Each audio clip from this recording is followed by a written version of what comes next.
시청자 여러분 안녕하십니까? 이어서 대전, 세종, 충남 소식 전해드립니다. 그동안 충청권 미세먼지의 주범으로 여겨진 보령의 노후 화력발전소 2기가 전격 폐쇄됩니다.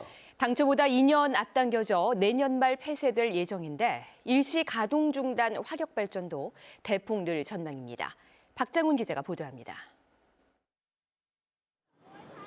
잊을만 하면 한반도 하늘을 온통 뿌옇게 뒤덮는 미세먼지. 특히 충남 서해안은 대기오염물질 배출이 전국 최고 수준으로 미세먼지 농도가 심각합니다. 중국과 가장 가까운 데다 국내 석탄 화력발전 60기 가운데 절반이 충남에 위치한 탓입니다. 정부가 미세먼지를 줄이기 위해 35년 넘은 보령 화력발전 1, 2호기를 내년 말 조기 폐쇄하고 석탄 화력발전 가동 중단을 대폭 늘리기로 했습니다. 안정적인 전력 수급을 전제로 오는 12월부터 2월까지는 최대 14기, 3월에는 최대 27기까지 확대를 검토하겠습니다. 보령 화력 1, 2호기는 질소 산화물 배출 농도가 전국 60개 석탄 화력 발전 가운데 6번째와 7번째로 높았습니다. 노후 화력 발전의 조기 폐쇄를 추진해온 충청남도는 크게 환영했습니다. 저는 이번 정부의 결정에 대해 크게 환영하면서 220만 도민과 함께 기쁨을 나누고자 합니다. 다만 조기 폐쇄에 따른 고용 안정 대책과 지역 경제 활성화 방안을 마련하기로 했습니다. 또 남은 화력 발전에 대한 배출 허용 기준 강화 조례 이행 평가도 적극 실시할 예정입니다. 충청남도는 더 나아가 오는 2026년까지 화력 발전 14기를 친환경 발전으로 전환해서 2050년까지 온실가스 제로화를 추진하기로 했습니다. 보령 화력 발전 1, 2호기의 조기 폐쇄로 충청남도의 탈석탄 추진에 탄력이 붙게 됐습니다. KBS 뉴스 박장훈입니다.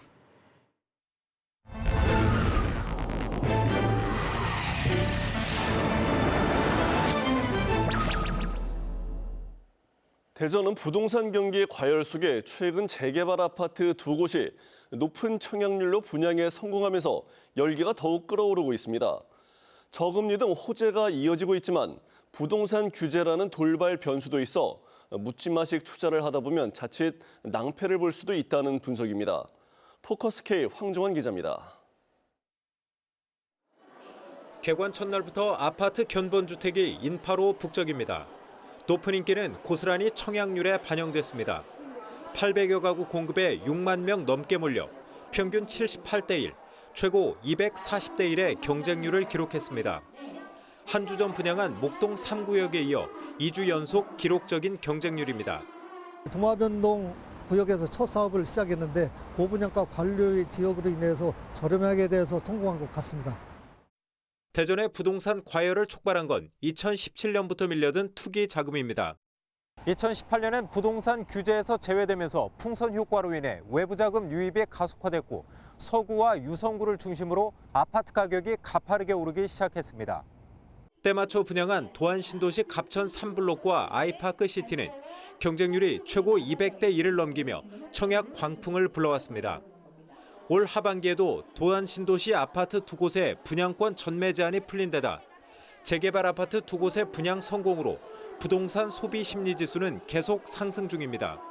내년 상반기까지 재건축, 재개발 아파트 분양이 예정돼 있잖아요. 그래서 계속 이 열기가 유지될 것 같습니다. 그러나 부동산 규제가 변수입니다. 정부가 오는 6일 분양가 상한제 대상 지역을 발표하면서 대전을 규제 지역으로 지정할 수 있다는 관측이 꾸준히 나오고 있습니다.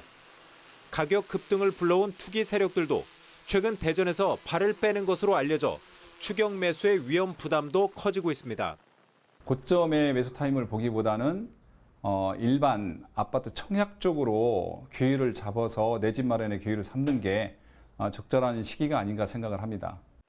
유례없는 부동산 호황 속에 돌발 변수도 적지 않아 부동산 투자에 신중한 접근이 요구됩니다.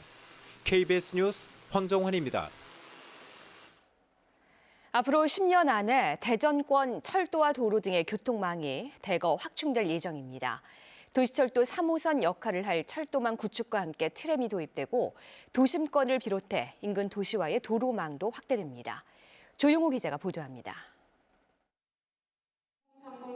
정부가 발표한 대전권 광역교통의 주요 내용은 충청권 광역철도망 확충과 신개념 교통수단 도입입니다.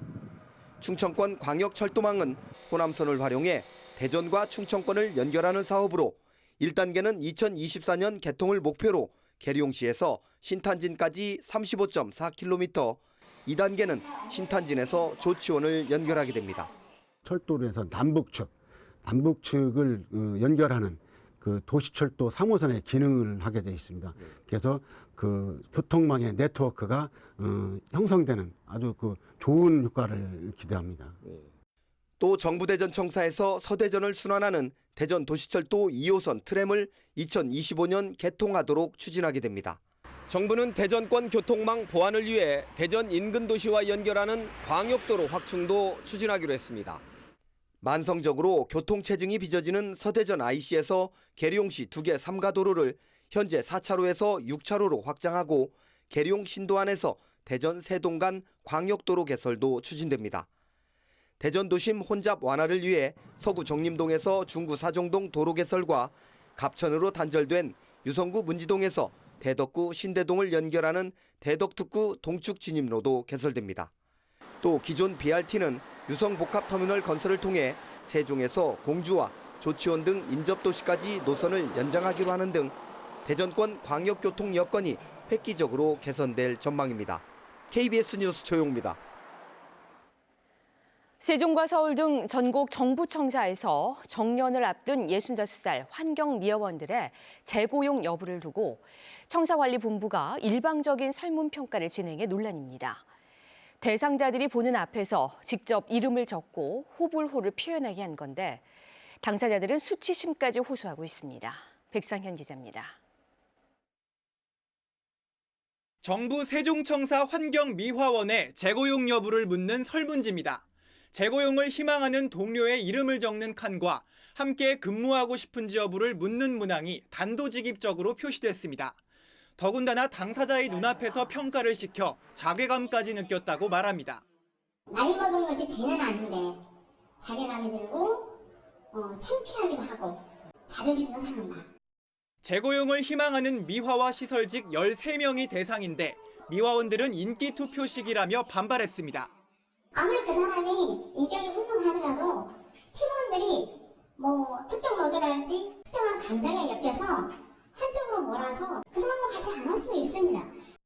정부청사 관리본부는 동료 평가는 공무원들 사이에서도 일반적이라고 말합니다. 자연평가라는 부분이 좀 공무원 쪽에도 도입이 됐고 도입들이 많이 되어 있지 않습니까? 하지만 전문가들은 소수에 대해 다수가 일방적으로 진행하는 평가 방식은 인권 침해 소지가 있다는 지적입니다. 근무 능력이랑은 상관이 없는 내용인 거고 당사자분들이나 이제 그 계약이 만료를 앞두고 있는 사람들 입장에서는 괴롭힘이 될 수도 있을 것 같아요. 이런 가운데 정부청사 환경미화원 동료 평가는 전국 11개 청사 공무직 80명가량을 대상으로 진행됩니다. KBS 뉴스 백상현입니다. 갯벌의 가치와 중요성을 알아보는 영상기획보도 마지막 순서입니다. 오늘은 국가해양정원 지정을 앞두고 예비 타당성 조사 과정을 남겨둔 가로림만을 제대로 된 해양생태 관광의 메카로 만들기 위해 지역 주민과 정부가 기울여야 할 노력을 심각현 기자가 알아봤습니다.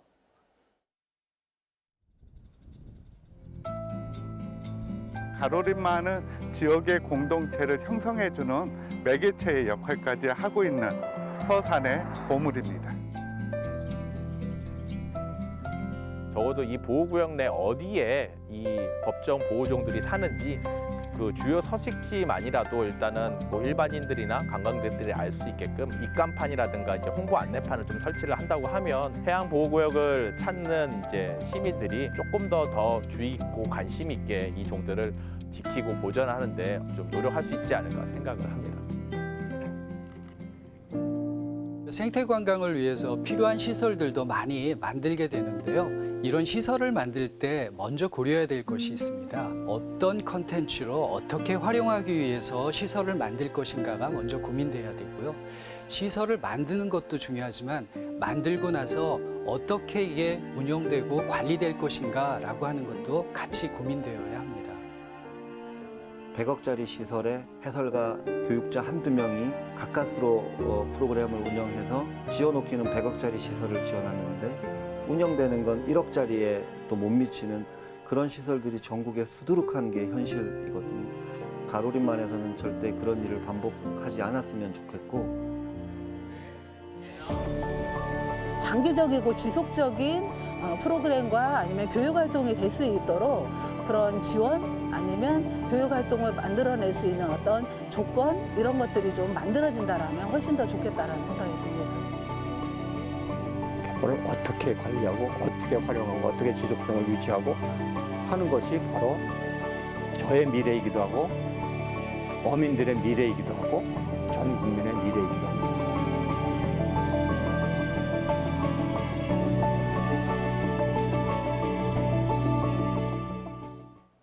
지난달 대전과 충남의 소비자 물가가 전달보다 소폭 상승한 것으로 나타났습니다.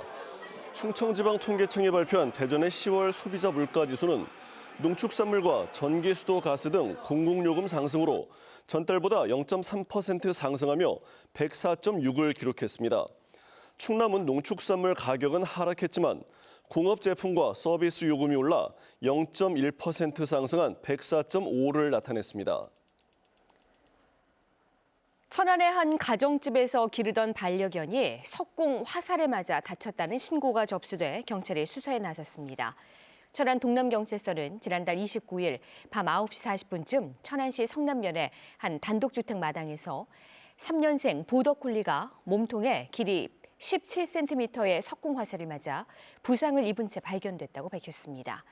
해당 반려견은 수술 뒤 회복 중인 것으로 전해진 가운데 경찰은 인근 CCTV 등을 토대로 용의자를 쫓고 있습니다.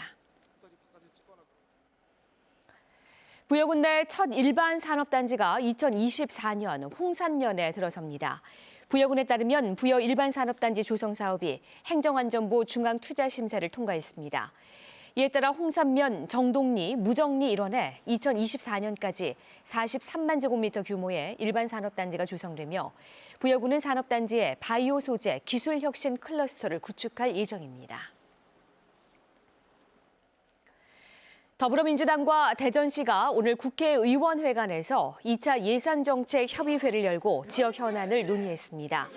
대전시는 이 자리에서 대전에 대한 혁신도시 지정과 대덕특구 재창조 사업에 대한 당 차원의 관심과 지원을 당부했습니다.